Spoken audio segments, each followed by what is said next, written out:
Olá, queridos irmãos e irmãs da paróquia São Benedito de Urânia, bem como todos que nos acompanham pelo Facebook e YouTube, e você também, querido ouvinte da Rádio Assunção. Como é bom estarmos aqui nesta segunda-feira da 18ª semana do Tempo Comum, refletindo sobre a palavra de Jesus. O Senhor esteja convosco. Ele está no meio de nós. Proclamação do Evangelho de Nosso Senhor Jesus Cristo segundo Mateus. Glória a vós, Senhor. Depois que a multidão comera até saciar-se, Jesus mandou que os discípulos entrassem na barca e seguissem à sua frente para o outro lado do mar, enquanto ele despediria as multidões. Depois de despedi-las, Jesus subiu ao monte para orar a sós. A noite chegou e Jesus continuava ali, sozinho.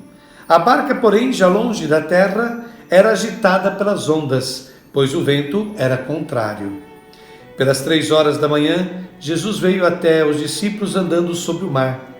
Quando os discípulos o avistaram andando sobre o mar, ficaram apavorados e disseram: "É um fantasma!"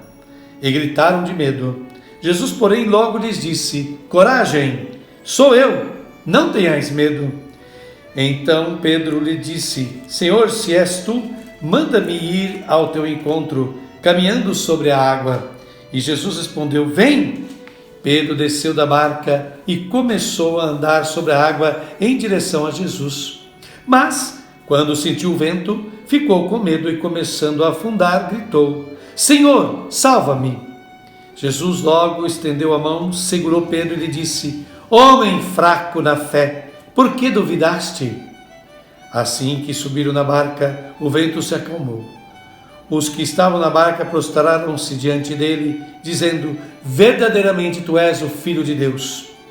Após a travessia, desembarcaram em Genezaré. Os habitantes daquele lugar reconheceram Jesus e espalharam a notícia por toda a região. Então levaram a ele todos os doentes e pediu que pudessem ao menos tocar a barra de sua veste. E todos os que a tocaram ficaram curados. Esta é a palavra da salvação. Glória a vós, Senhor. Quantos elementos interessantes nós podemos tirar dessa leitura. Essa leitura, além de nos narrar um fato ou um acontecido, essa leitura nos narra a condição também da igreja. Porque na antiguidade, logo no primeiro século da vida cristã, da vida da igreja, deixada por Jesus Cristo, a igreja foi comparada a uma barca. Pedro, como seu chefe, como aquele líder responsável por conduzir essa barca, e a barca sendo o lugar, das pessoas, o lugar que aqueles que seguiam Jesus, aqueles que seguiam a Deus, estavam protegidos. Ora, a leitura nos diz que essa barca, que é a igreja, estava sendo agitada pelo vento contrário. O vento contrário, olha só esse detalhe.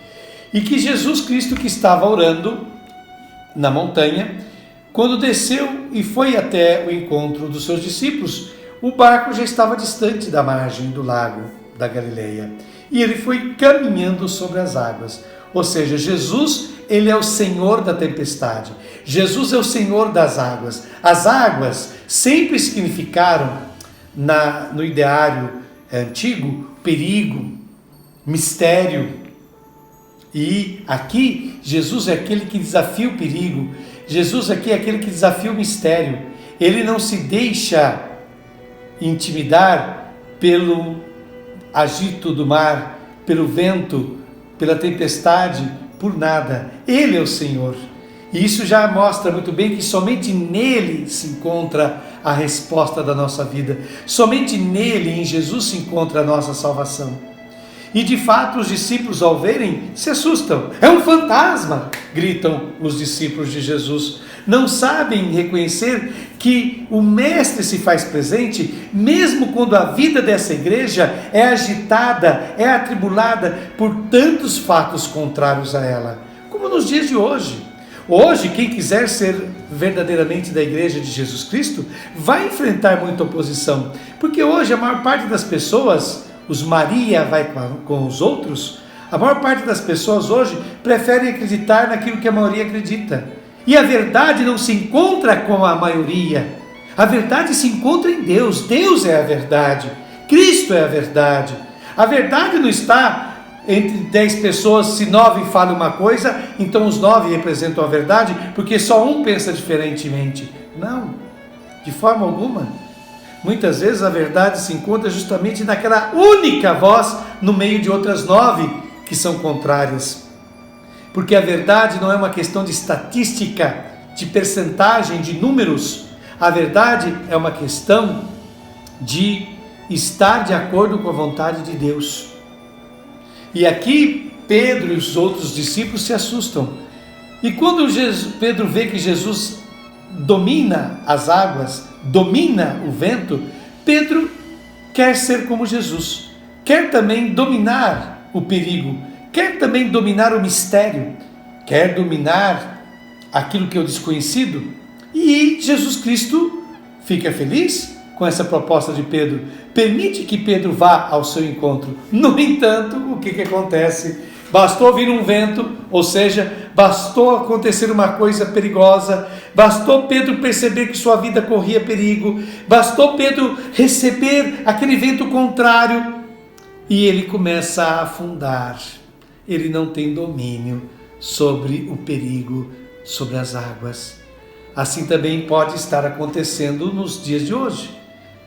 Se você muitas vezes deixa de acreditar em Jesus Cristo, se você muitas vezes se afasta da verdadeira igreja de Cristo, é porque pode ser que esteja acontecendo que a sua fé seja muito frágil. E é isso que Jesus Cristo reprova em Pedro, dizendo-lhe: homem de fraca fé, né?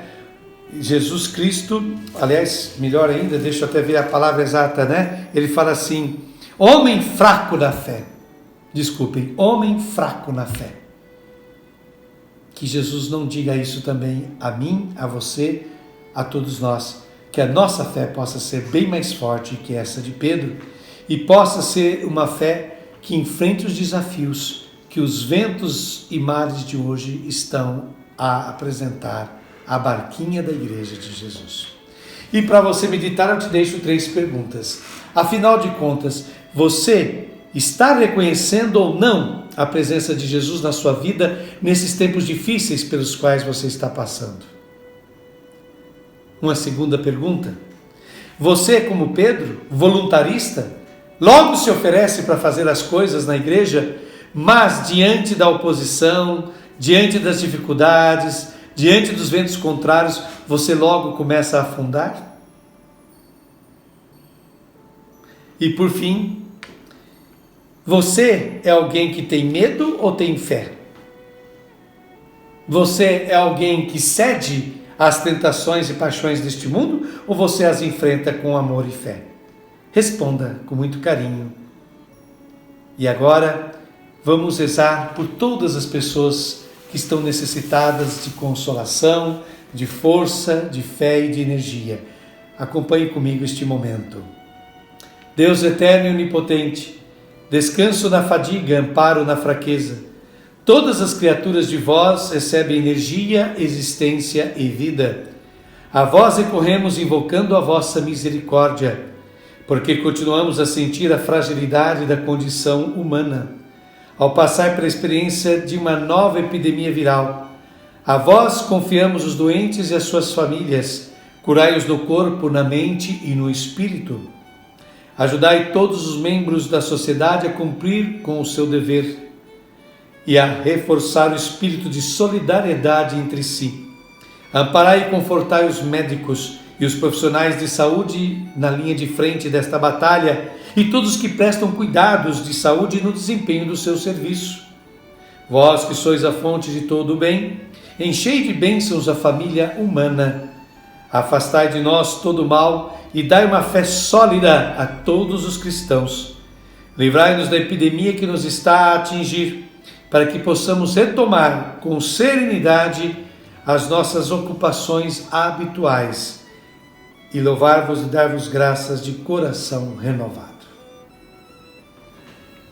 Até amanhã, se Deus quiser, fiquem com Deus e meditem a palavra do Evangelho de hoje.